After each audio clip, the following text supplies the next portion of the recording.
I don't want to sound like, arrogant, but this is nice. Introducing the 2022 short run to our team. We're using, some Honduran tobacco, very minimum from Jamastran, and we're using some Mexican tobacco also. What are, my blends, my group's blending skills that we can do something with different tobaccos that will, still be accepted by our consumers out there. There's a little bit of spices. When you retrohale, you get some of the peppery.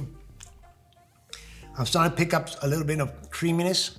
The aroma to me is a little bit like nuttiness. My first impression is wow. I got a lot of the earth tones to it right off the bat.